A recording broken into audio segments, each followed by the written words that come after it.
교우들을 전체를 이렇게 몇 개 사랑방으로 조직을 해서 또 사랑방 방장들을 임명하고 각 사랑방별로 주간에 한 차례씩 모여서 교제하고 또 함께 신앙을 다져 나가도록 한 적이 있습니다. 지금은 그 사랑방 모임을 하지 않습니다.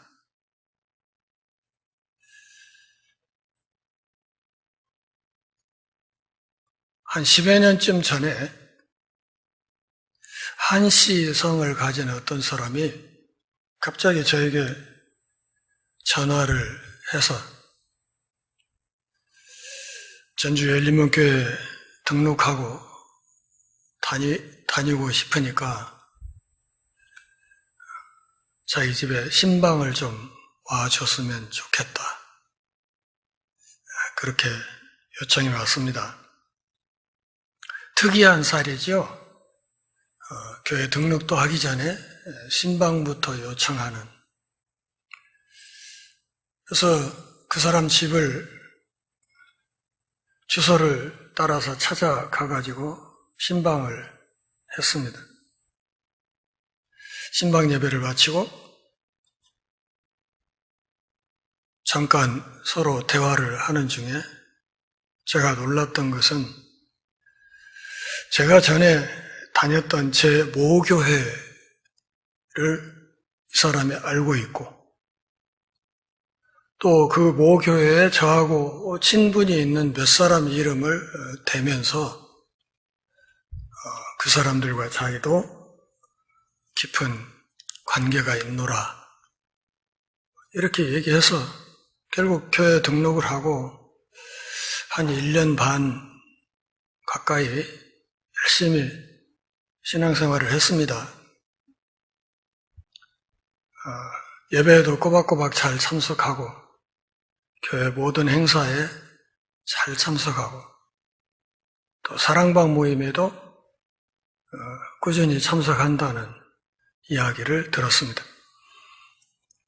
그런데 저는 그 사람이 등록하고 나서 한 두세 달 지난 뒤에 전북 학원복음화 협의회를 통해서 전국에 있는 신천지 교인 명단을 입수하게 됐습니다. 그래 혹시나 하고 명단을 쭉 살펴봤더니 거기에 한 아무개가 이름이 들어있고 그의 아내 되는 사람도 이름이 있고 주소를 보니까 틀림없이 바로 그 사람이었습니다. 그래도 우리 교회에 다니면서 조금이라도 중심이 변하기를 바라는 마음으로 계속 놓아두고 좀 저 혼자만 유심히 지켜보고 있는 그런 상황이었습니다. 전교인 야유회 때 행사에도 참석해가지고 제가 기억하기로는 행운권 추첨해서 자전거도 한 대 타갔습니다. 그렇게 한 1년 반 가까이 시간이 흐르면서 어느 날 그 사람이 소속된 사랑방으로부터 이야기가 들려오기를 한 아무개 집사가 성경 실력이 보통이 아니다. 이런 이야기가 나오기 시작했습니다.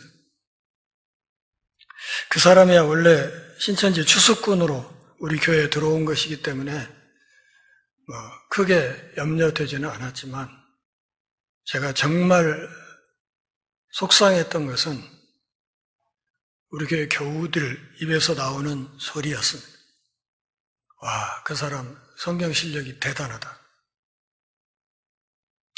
더는 안 되겠다고 판단을 하고 곧바로 신천지 사역 전문가인 이문기 당시 전도사님을 교회로 초청을 해서 주일 낮예배 시간에 신천지 특강을 한번 하도록 했습니다.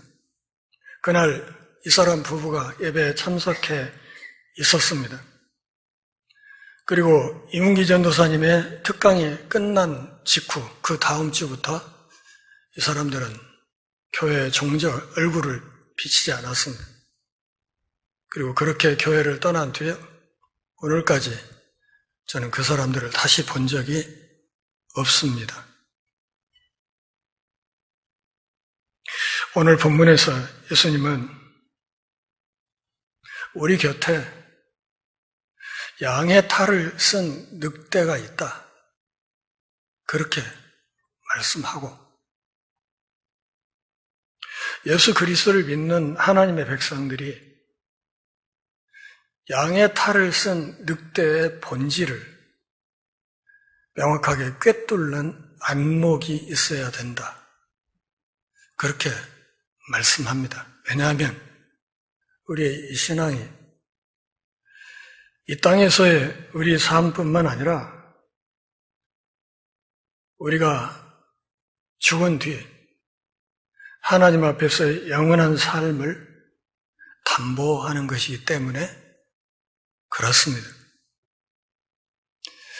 이것을 분별하지 못하면 자칫 영원한 죽음에 이를 수도 있기 때문에 예수님께서 이렇게 경고하시는 것입니다. 어떤 사람은 약이 있는 선반에 독을 놓을 것이라면 그 약병에 분명하게 딱지를 붙여야 된다. 그렇게 말합니다. 이 이야기를 하는 맥락은 다른 것이 아니라 교회의 거짓 가르침과 거짓 선생들이 존재한다는 이야기를 하면서 그 말을 한 것입니다. 거짓 선생들이 교회에 존재한다면 성경이 경고하고 있는 대로 그들이 해를 끼치기 전에 명확하게 식별되어야 한다는 사실을 말하는 것입니다. 다시 말하면 그들의 정체를 명확하게 드러낼 필요가 있다는 것입니다. 이것은 단지 인간의 지혜에서 나오는 말이 아닙니다. 이것은 바로 산상수훈에서 우리 주 예수 그리스도께서 가르치신 핵심입니다. 마태복음 7장 13절부터 27절까지 기록된 산상수훈의 마지막 단락에서 예수님은 복음을 들은 사람이 자신의 삶을 궁극적으로 주님께 의탁하지 못하게 될 수 있는 4가지 경우에 대해서 경고하셨습니다. 지난주에 살펴본 첫 번째는 다른 것이 아니라 사람이 주 예수 그리스도에 대해서 개인적인 결단을 내리지 않고도 구원에 들어갈 수 있다고 잘못 생각하면 안 된다는 것입니다. 좁은 길, 좁은 문을 말씀하시면서 이 좁은 문, 좁은 길이 다른 누구의 길이 아니라 나의 좁은 문이고 나의 좁은 길이 되도록 결단하지 않으면 그 길 끝에 있는 영원한 생명은 없다는 사실을 2주간에 걸쳐서 말씀을 드렸습니다. 두 번째는 그리스도의 말씀을 듣고 종교적인 삶을 살아가기로 결심한 다음 우리 곁에 올 수 있는 모든 교사들, 다시 말하면 모든 목사들의 말을 들으며 모든 시간을 보내는 사람이 오류에 빠질 수 있다고 경고하는 겁니다. 예수님은 분명히 이 세상에 거짓 선지자들이 있으며 만일 어떤 사람이 그리스도에게서 돌아서서 그러한 선생을 쫓아다니기 시작하면 이 선생들이 실제로 그를 진리와 구원의 근원에서 멀어지게 할 것이라고, 그래서 영원한 생명을 잃게 만들 것이라고 경고하셨습니다. 그러니 영적인 분별력은 우리의 삶과 죽음을 좌우하는 아주 심각한 문제라는 사실을 알아야 합니다. 오늘 본문을 한번 같이 읽어 보실까요? 거짓 선지자들을 삼가라. 양의 옷을 입고 너희에게 나오나 속에는 노략질하는 일이라. 그들의 열매로 그들을 알지니 가시나무에서 포도를 또는 엉겅퀴에서 무화과를 따겠느냐? 이와 같이 좋은 나무마다 아름다운 열매를 맺고 못된 나무가 나쁜 열매를 맺나니 좋은 나무가 나쁜 열매를 맺을 수 없고 못된 나무가 아름다운 열매를 맺을 수 없느니라. 아름다운 열매를 맺지 아니하는 나무마다 찍혀 불에 던져지느니라. 이러므로 그들의 열매로 그들을 알리라.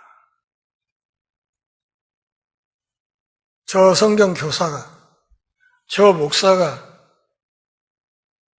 제대로 된 지도자냐 아니냐 알 수 있다는 겁니다.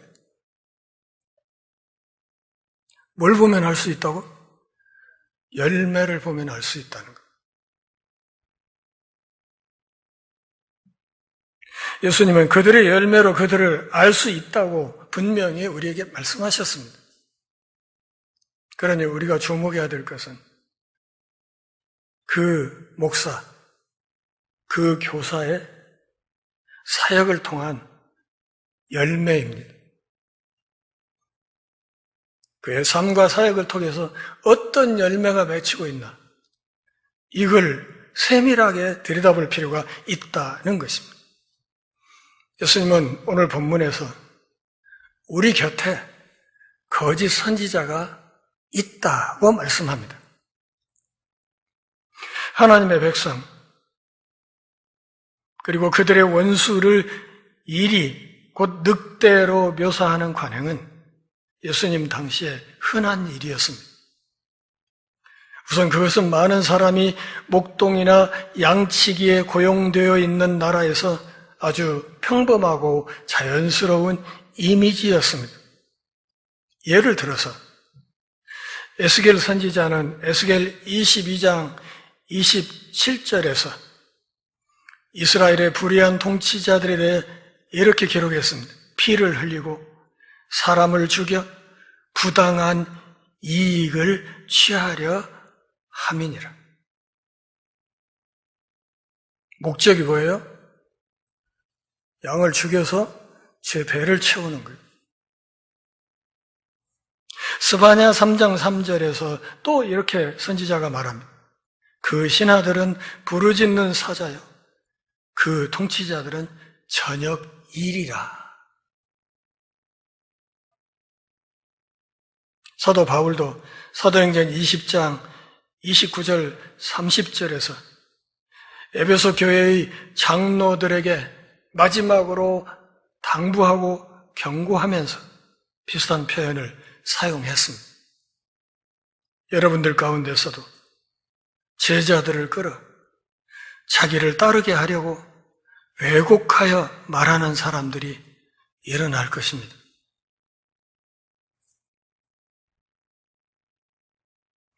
산상수훈 본문에서 이처럼 친숙한 개념은 그리스도의 가르침, 그것의 주된 요지를 드러내는 약간의 비틀림이 나타납니다. 예수님의 말씀을 따라가다 보면 위험은 이 세상에 늑대가 있을 것이라는 사실이 아니라 우리 곁에 양으로 가장한 늑대가 있다는 것입니다. 이게 문제라는 것이죠. 속기 쉽기 때문에 그러므로 속지 말아야 한다고 말씀하는 거예요. 다시 말해서 이 위험은 교회 안에 마귀의 대리인들이 있게 될 것이라는 사실에 있습니다. 마귀는 할 일 없습니까? 마귀도 열심히 있습니다. 열심히 교회를 무너뜨리려고 애쓰고 있습니다. 이렇게 부를 수 있습니다. 하나님께서 사탄의 권세에 종노릇하는 사람을 교인으로 삼는 것을 허락하실 수 있습니까? 이 질문에 대해서 예, 그렇습니다. 그렇게 답할 수 있습니다.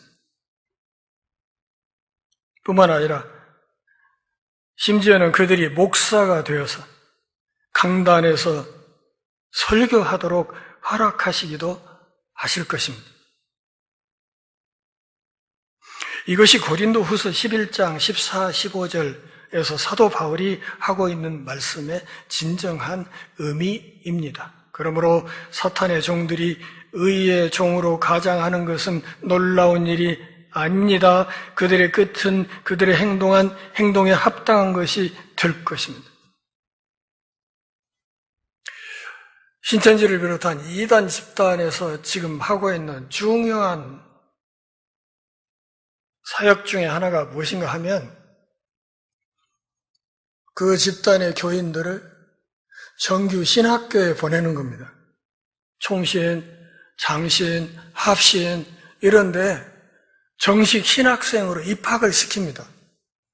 그리고 거기서 신학교육을 받도록 합니다. 그리고 거기 나와서 강도사고시 치르고 목사고시 치르면 총신을 나왔으면 예장합동 목사가 되는 것이죠. 그러니까 외적인 표지는 예장합동 출신 목사예요. 그런데 본질은 신천지 교인인 거죠.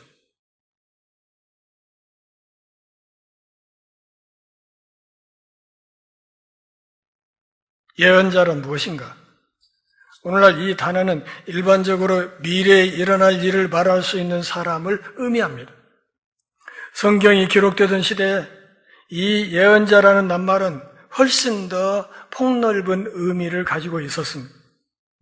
선지자는 다른 사람을 대변하는 사람, 특히 하나님을 대변하는 사람이었습니다. 이 단어의 진정한 의미는 모세와 관련된 출애굽기 4장 이야기에서 분명하게 확인할 수 있습니다. 출애굽기 4장 14절부터 16절까지 말씀을 보면 하나님께서 모세를 불러 애굽으로 들어가서 내 백성을 건져내라고, 그 일을 하기 위해 내가 너를 애굽으로 파송한다고 말씀하셨습니다. 모세는 하나님의 이 부름에 순순히 응하지 않았습니다. 저 못 갑니다. 온갖 핑계를 다 대다가 결국 그가 했던 이야기는 저 말을 잘 못하거든요. 제가 언변이 별로 없걸랑요. 그냥 딴 사람 보내서요. 저 못 갑니다. 하나님이 말씀하시죠. 여호와께서 모세에게 진노하사 이르시되 네 형 레위 사람 아론은 어떻게 되느냐? 나는 그가 말을 잘할 수 있다는 것을 안다. 그는 이미 너를 만나러 가고 있다. 너는 그에게 말하고 그의 입에 할 말을 주어라. 나는 두 사람이 말하는 것을 돕고 무엇을 해야 하는지 가르쳐 줄 것이다. 그가 너를 위하여 백성에게 말하리라.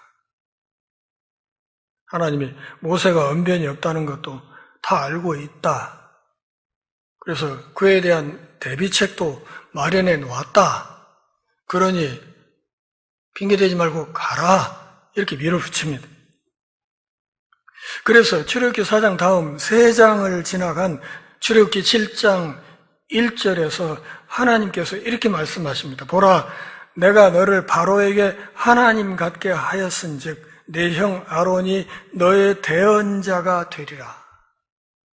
이렇게 말씀하시는 것을 읽을 수 있습니다. 성경 말씀에 대한 이러한 이해를 예수님의 가르침으로 적용시킬 때 우리는 사탄에 속한 자들의 가르침이 실제로는 그 본질이 마귀에 속한 것인데도 교회에 나타나서 하나님을 대변하는 척하는 사람들에 대해서 예수님이 얼마나 심각하게 생각하고 있는가를 알 수 있습니다. 이들이 바로 예레미야 23장 21, 22절에 언급된 사람들입니다. 내가 이 선지자들을 보내지 아니하였고, 그러나 그들이 내 회의에 참여하였더라면 내 말을 내 백성에게 선포하여 그들을 악한 길과 악한 행위에서 돌이키게 하였으리라.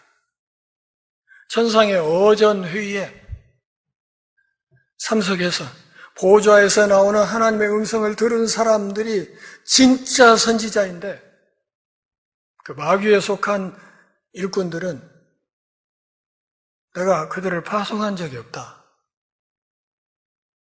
그러기에 나로부터 들은 이야기가 없기 때문에 저희 생각대로 멋대로 이야기를 하는 것이다. 이렇게 말한다. 그 말.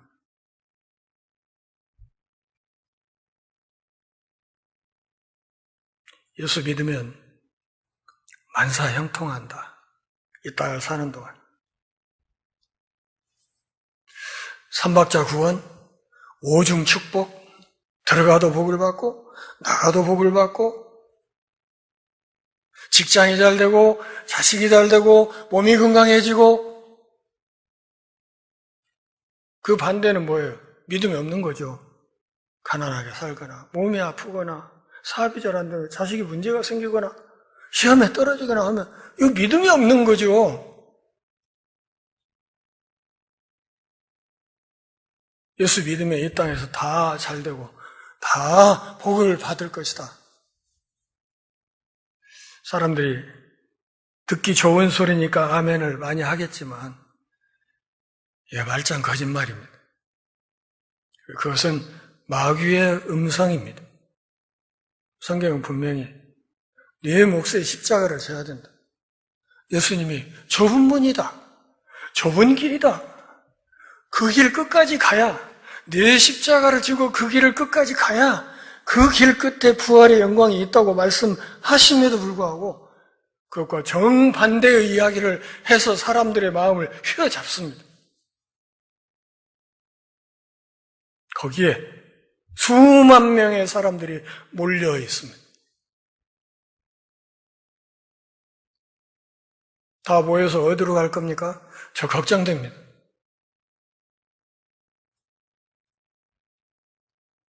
오늘날 우리 옆에 거짓 선지자가 있는가? 양의 탈을 쓴 늑대가 있는가? 안타깝지만 확실히 그렇습니다. 더욱이 그들은 신도와 교회 강단에만 있는 것은 아닙니다. 각 교단의 구조, 신학교, 교회 관련 대학에 숨어 들어와 있습니다. 쉽스킨이란 말, 영어 낱말 아십니까? 쉽스킨, 쉽이란 말은 양이란 말이요. 스킨이란 말은 가죽 혹은 피부라는 뜻이잖아요. 이게 붙은 말이 되어서 쉽스킨 하면 양가죽을 말하는데, 미국 영어에서는 이 쉽스킨이란 말이 졸업장을 가리킵니다. 대학의 졸업장. 양가죽. 재미있죠? 무슨 말인가? 이것을 쉽스킨, 양가죽이라고 말하는 이유는 이렇게 그것으로 쌓여진 졸업장을 버젓이 받고 나와서 딴짓을 한다는 거예요.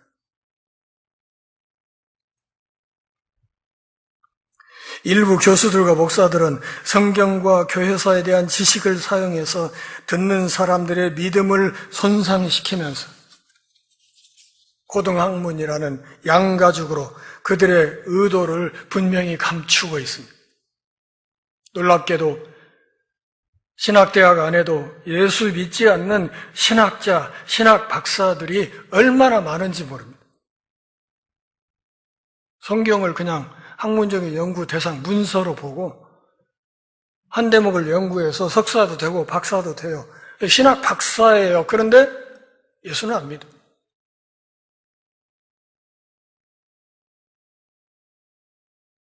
우리는 그런 교사들에 대해서 경고를 받아야 합니다. 그러면 이들의 열매를 봐야 된다 그랬는데, 그러면 그 열매라는 것이 도대체 어떤 것들을 열매라고 할 수 있는가?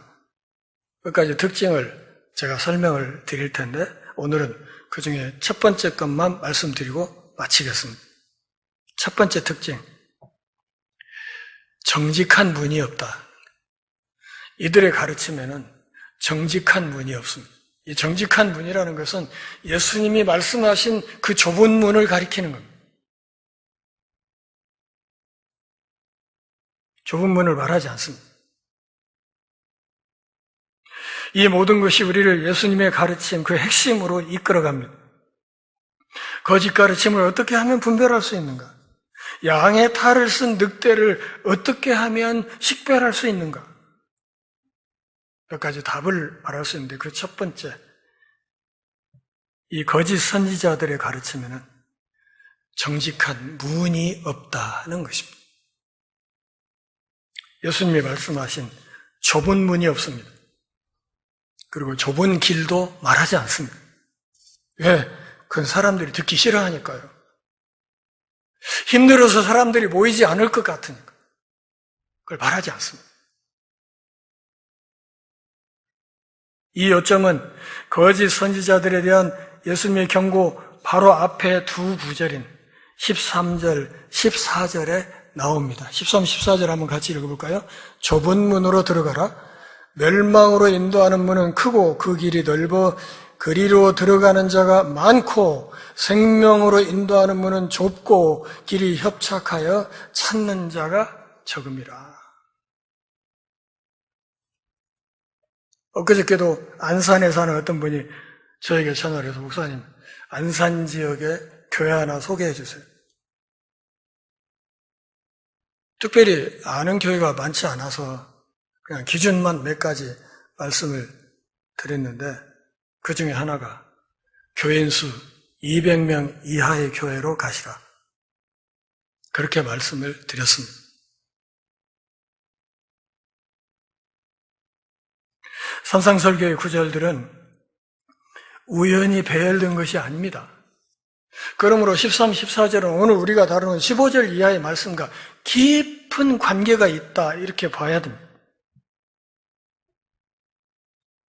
거짓 선지자를 탐지할 수 있는 방법 가운데 하나는 그럴듯해 보이는 멋진 말을 많이 하지만 주 예수 그리스도 자신을 인간의 필요에 대한 유일한 해결책이자 유일한 문으로 제시하지 않는다는 점을 알아차리는 것이라고 예수님이 말하고 있습니다. 설교나 가르침을 들을 때, 책에서 기독교 신학에 대해서 읽을 때 지금 이 사람이 하고 있는 이 말이 이 저자가 이 책에서 쓰고 있는 이 이야기가 주 예수 그리스도를 중심으로 삼고 있습니까? 이렇게 물어야 되고 거기에 대해서 그렇다는 답이 나오는 책을 읽고 그렇다고 답이 나오는 설교를 들어야 된다 그런 말이에요. 그렇지 않다면 주의해야 된다. 조심해야 된다. 아무리 그럴듯한 이론을 전개해도 아무리 듣기에 재미있어 보여도 아닌 것은 아닌 것이다 그런 말. 그렇게 하면 겉모습에 이끌려서 진리에서 멀어지지 않을 것입니다. 세련되었지만 사실은 거짓된 선언에 속지 않을 것입니다. 마찬가지로 비록 그것이 특이한 방식으로 제시될지라도 참된 관점에 대해서 헷갈리지 않을 것입니다. 또 한 가지는 이것이 특별히 중요한데 일부 기독교인들은 목회자의 설교에서 생소한 어휘나 다른 특이한 측면이 그를 거짓 선지자로 표시한다고 너무 빨리 단정짓기 때문입니다. 좀 특이한 이야기라고 이단 아니요? 이렇게 그냥 쉽게 넘겨짚어버리네. 이것도 문제라는 거예요.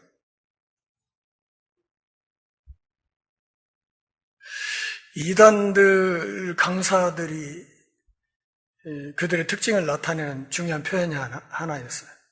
말씀을 쪼갠다든가. 봐봐, 우리 아무개 강사님 얘기 들으면 그 말씀을 팍팍 쪼개거든. 말씀 쪼개면 안 되죠. 응? 말씀이 이렇게 쪼개져 버리는 것도 아니지만 쪼개서도 안 되는 것이 하나님의 말씀이죠. 그런데 그렇게 얘기를 해요. 말씀을 쪼갠다고. 그러니 와서 들어보라고. 교회에서 듣지 못한 소리를 들을 것이라고 그렇게 유혹합니다. 가면 이 사람들이 제일 먼저 하는 작업이 뭐냐면 정통교회 지도자들에 대한 신뢰를 허무는 작업을 제일 먼저 합니다. 그 사람들 여기 와서 우리한테 한 3주, 4주만 공부하면 거기 신학교 나왔다는 그쪽 목사들보다 훨씬 수준 높게 갈 수 있으니까 이렇게 해서 그냥 그 교회 지도자들을 가짱케 여기도록 작업을 쫙 깔아놓고 신천지 교회를 집어넣는 거예요.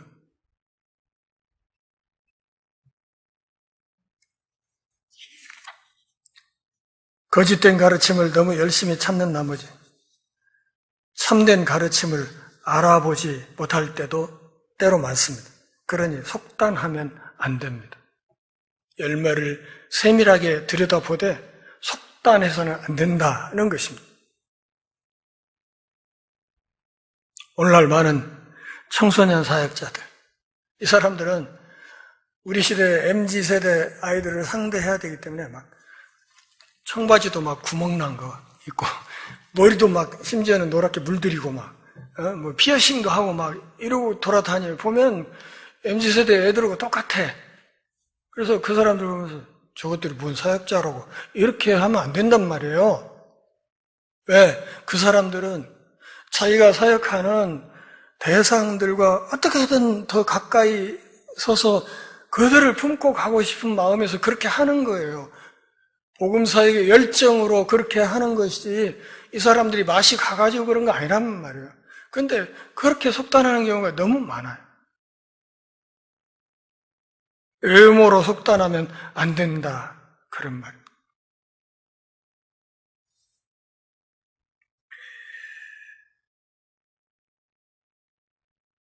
조금 벽을 두어야 될 사람들에게 가까이 가는 목회자들을 걸핏하며 면직시키고 하는 교단 정치의 악한 흐름들이 있습니다. 그러면 안 되는 거거든. 저는 우리 시대에 예수님이 2100년 전에 오시지 않고 우리 시대에 예수님이 오셨다면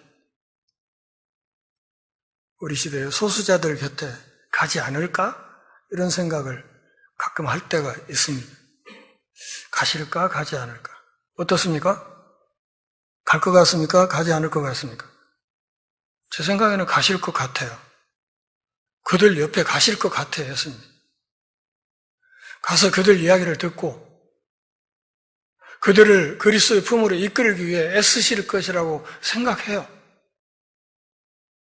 결론이 거기에 이른다면 오늘 우리들 역시 어떤 태도를 가져야 됩니까? 그런 결론과 부합된 몸가짐을 우리도 가져야 되지 않느냐? 그런 말이에요. 그런데 오늘 한국 기독교는 혐오와 차별과 배제에 앞장서는 이상한 꼰대 집단이 되어서 사람들로부터 더 이상 기독교에 대한 매력을 느끼지 못하게 그러면서 개독으로 끊임없이 욕을 먹고 전도의 문을 우리 스스로 막아버리고 있는 그런 세상에 살고 있습니다.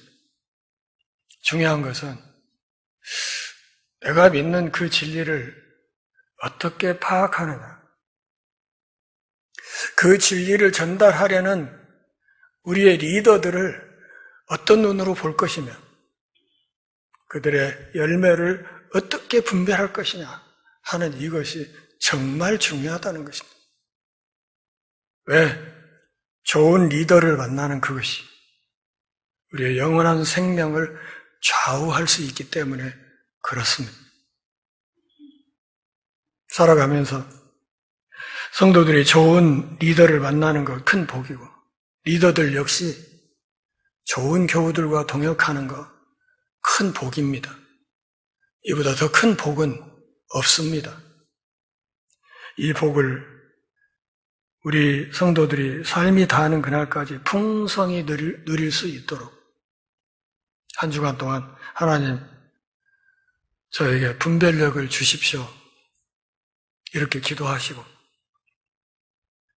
하나님이 주시는 지혜를 따라 어떤 열매가 분별이 되면 그 좋은 열매들을 귀히 여기고 그것을 힘있게 더 풍성히 맺어가는 삶을 더 열심히 살아갈 수 있기를 바랍니다. 기도하겠습니다. 하나님 아버지, 오늘 또 우리가 모여 주의 말씀 앞에서 우리 신앙의 옷깃을 다시 여미는 복 주셔서 고맙습니다. 참 좋은 동역자, 우리를 이끌어가는 좋은 지도자, 또 동역할 수 있는 신실한 일꾼들을 만나는 복을 더 풍성히 누리게 하시고 그 복을 세상에 힘있게 나누어지는 복된 공동체가 되게 하옵소서. 예수님의 이름으로 기도합니다. 아멘.